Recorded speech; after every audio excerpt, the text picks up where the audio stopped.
गुरुदेव भगवान आपके चरणों में कोटि कोटि प्रणाम। भगवान मुझ अधम से कई पाप कर्म हुए हैं। गुरुदेव आपकी कृपा से अब खान पान व्यवहार में सात्विकता प्राप्त की है। प्रभु जी मैं स्कूल में संचालक हूँ। जब मैं स्वयं ईश्वर साक्षात्कार नहीं कर पाया तो स्कूल में विद्यार्थियों को, शिक्षकों को, पालकों को अध्यात्म मार्ग ही सभी सफलताओं का मूल है, ये मार्गदर्शन कैसे सिखाऊं? भगवत प्राप्ति अलग बात है, पर मनुष्यता की शिक्षा तो दे सकते हैं। आप जब अपने आचरण पवित्र रखेंगे तब आप में ऐसी योग्यता आ जाएगी कि आप मनुष्यता की, हमारी नवीन पीढ़ी मनुष्यता सीख ले। भगवत प्राप्ति तो बहुत दूर की बात है। आज हमारे समाज में राक्षसी वृत्ति बढ़ रही है। आसुरी प्रवृत्ति, जिसे शास्त्रीय भाषा में कहते हैं, जिसे कुमति कहते हैं, वो बढ़ रही है। इसका कारण शास्त्र का ज्ञान न होना, सत्संग न सुनना, भगवद आश्रय न होना, भगवान का भय न होना, नाम जप न होना, बुजुर्गों की आराधना न करना, इससे ऐसा हो रहा है। सबकी बुद्धि कलयुग ग्रसित है। एक बार महाराज परीक्षित जी ने देखा कि एक बैल को एक राजा का वेश धारण किए हुए कोई पुरुष बहुत लातों से, डंडों से उसे बहुत प्रताड़ित कर रहा है। वो तो परम धर्मात्मा थे। तत्काल प्रत्यंचा चढ़ाकर धनुष बाण संधान किया बाण और कहा, सावधान, हमारे राज्य में कोई ऐसा आचरण नहीं कर सकता।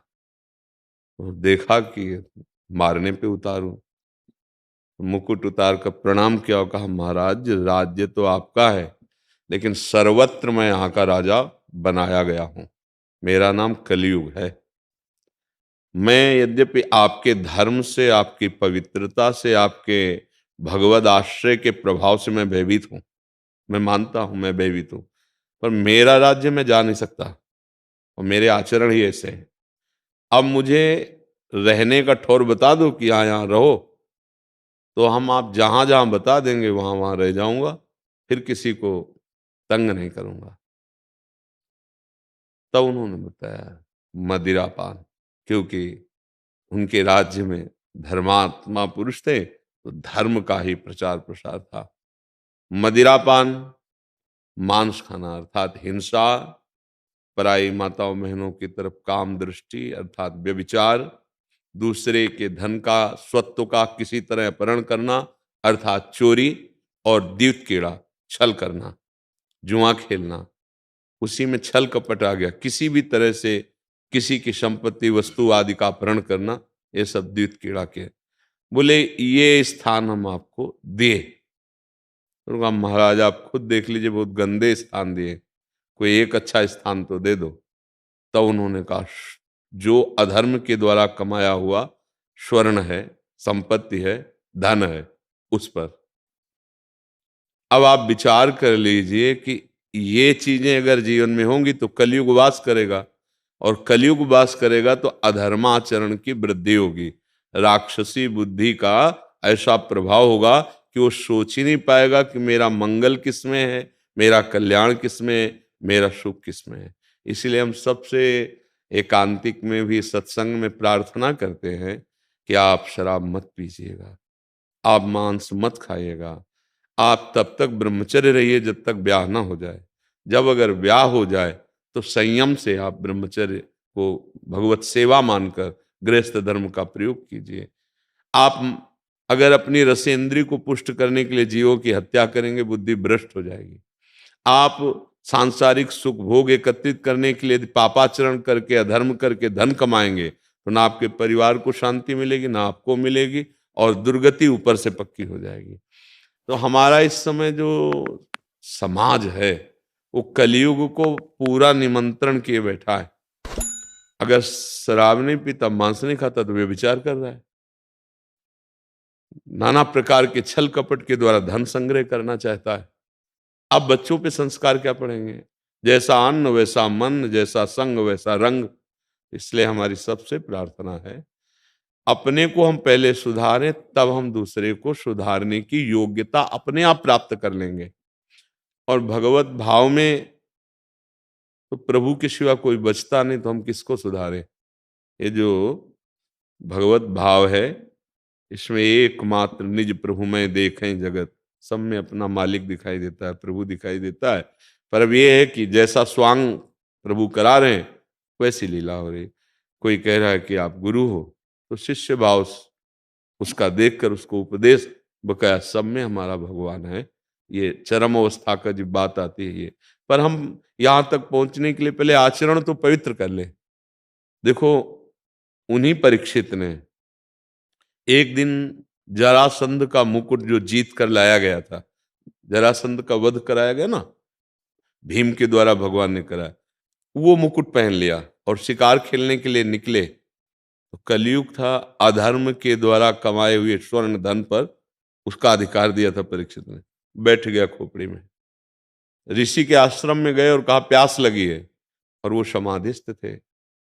स्थूल शरीर का बिल्कुल ज्ञान नहीं था, इंद्रियां परमात्मा में स्थित थी, इसलिए न सुनाई दिया न कोई संकेत, क्योंकि शून्य आकार वृत्ति।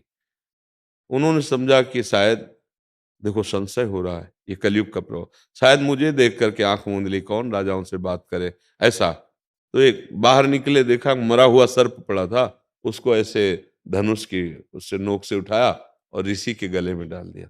कभी अपराध नहीं किया था। देखो कलयुग ने ऐसा भयंकर अपमान, किसी ब्रह्म चिंतन में तन्मय महापुरुष के साथ ऐसे खिलवाड़, ऐसा अपराध। और जब गए वापस और मुकुट उतार के रखा, तब जैसे नशा उतर गया हो, तो लगा अरे ये क्या कर दिया, मैंने तो बहुत दंडनीय अपराध कर दिया, एक भगवत चिंतन में तन्मय महात्मा का अपमान कर दिया, भगवान मुझे दंड दे। उसी समय कुछ बालक उनके आश्रम में गए थे श्रृंगी ऋषि के साथ खेलने के लिए, तो देखा श्रृंगी ऋषि तो है नहीं, लेकिन उनके गले में, पिता के गले में वो मरा हुआ सांप। तो पूछा अन्य ऋषियों से जो बाहर अन्य आश्रम, इधर कोई आया था? बोले राजा परीक्षित, चक्रवर्ती सम्राट महाराज परीक्षित आए थे, तो उन्होंने किया होगा। तो गए तो श्रृंगी ऋषि जल में स्नान करके वो भगवत चिंतन कर रहे थे, ब्रह्म ऋषि बालक थे। उन्होंने कहा तुम यहाँ चिंतन कर रहे हो, तुम्हारे पिता का अपमान कर दिया महाराज परीक्षित ने। क्या? उन्होंने कहा मरा हुआ सर्प उनके गले में डाल दिया। कहा इतनी अभद्रता राजमद में, ये नहीं जानते ऋषियों की सामर्थ्य को। ऐसे जल उठाया और कहा मैं शाप देता हूं, आज के 7वें दिन भयानक विषधारी तक्षक नाग आएगा और परीक्षित को काटेगा, उसकी मृत्यु हो जाएगी, मैं दंड देता हूं। अब आप विचार कीजिए, एक धर्मात्मा महापुरुष, परम धर्म से चलने वाले, जरा देर के लिए मुकुट धारण किया उसका, तो कलयुग बैठ करके देखो क्या करवा। और यहाँ अपने लोग क्या क्या कर रहे हैं, पापाचरण। अब कह दो कि वो तो शास्त्रों में लिखा है, तो देखो जब कानून में फंसोगे ना, तो जो संविधान बनाया गया है वो आपको दंड देगा। संविधान झूठा नहीं है। हाँ, जब तक नहीं फंस रहे हो तब तक बात है। तो अब ये बाहरी कानून तो फंसने पर है, लेकिन जो भागवतिक कानून है वो आपके अंदर ही बैठा हुआ है, अंदर ही न्याय हो जाता है। आप अपने आप जलने लगते हैं, आप अपने आप चिंता, शोक, भय, रोग, दुख से ग्रस्त हो जाते हैं। परिणाम तो नरकों में भयंकर मिलता है। तो पहले हम अपने आचरण सुधारें। हम सबसे प्रार्थना हाथ जोड़कर करते हैं कि जैसे मदिरापान है, मांस खाना है, पराई माताओं बहनों की तरफ गंदी दृष्टि देखना, पापाचरण करना, चोरी करना, जुआ खेलना, ये आपके जीवन का सर्वनाश कर देंगे। अब इनको छोड़ो। कैसे छोड़ें? नाम जप के द्वारा हमारे अंदर बल आएगा, राधा राधा राधा राधा। तो हम पहले बालकों को ऐसी दिनचर्या, या विद्यार्थियों को वो दिनचर्या सिखाएं जिससे वो बड़े बुजुर्गों का सम्मान करना सीखे और ब्रह्मचर्य रहना सीखे, गंदी बातों से बचे। पहले ये शिक्षा दो। भगवत प्राप्ति तो बहुत ऊंची बात है, पहले ये शिक्षा दो। मोबाइल में गंदे दृश्य नहीं देखना। गंदे दृश्य देखने से कितनी जीवन की हानि होती है, ब्रह्मचर्य नष्ट करने से कितनी कमजोरियां, कितना हमारा पतन होता है, ये सब शिक्षाएं दो। खुद सत्संग में सुनो, आचरण पवित्र करो और फिर उपदेश करो। अगर हमारे अंदर वो गंदे आचरण दूसरों को उपदेश करें ना, वो प्रभाव नहीं डालेंगे और हमें एक अहंकार और हो जाएगा कि हम उपदेशक हैं, हमारा पतन हो जाएगा। ठीक है? हाँ, नाम जप कीजिए और बचिए उन स्थानों से जहां कलयुग को वास दिया गया है। नहीं, बुद्धि भ्रष्ट कर देगा, बड़े बड़ों की कर देता है। अच्छा, जब तक मुकुट नहीं उतारा तब तक उनको ज्ञान थोड़ी था मैं अपराध करके आया हूं। ऐसे ही जब तक कलयुग के द्वारा बुद्धि भ्रष्ट कर दी जाती है, जो ये गंदे आचरण करता है उसको ये थोड़ी लगता है मैं गंदा हूं। अब जैसे आप सत्संग सुन रहे हैं, अब आपको लगेगा कि हमें ये कमी हमको सुधारना चाहिए, क्योंकि अब बुद्धि शुद्ध हो रही है। वृंदावन आए, संत समागम किया, तो इससे आपके पाप नष्ट हुए, मलिनता नष्ट हुई। अब बुद्धि कहेगी कि मैं अमुक जगह गलत हूँ, मैं अमुक जगह गलत हूँ, अब मैं नियम लेता हूँ, मैं कसम खाता हूँ कि ऐसा कार्य नहीं करूंगा। पर जब तक बुद्धि भ्रष्ट है, वो अपने में दोष ही नहीं मानेगी। जैसे किसी को आप कहो कि आप अहंकारी हो, आप कामी हो, आप चोर हो, वो आपको गालियां देगा। और अगर बुद्धि शुद्ध है, थोड़ी गलती हो गई तो लगेगा आप सही कह रहे हैं, मेरे से गलती हो गई, आगे से नहीं करेंगे, हम बड़े सावधान रहेंगे। या पवित्र बुद्धि को पवित्र किया जाए पहले, ऐसे आचरण जो हमारे को नष्ट करने वाले उनसे बचाया जाए, ऐसे आचरण जो हमको आनंद देने वाले उनको कराया जाए। तस्मात् शास्त्रम प्रमाणम ते कार्याकार्यो व्यवस्थित।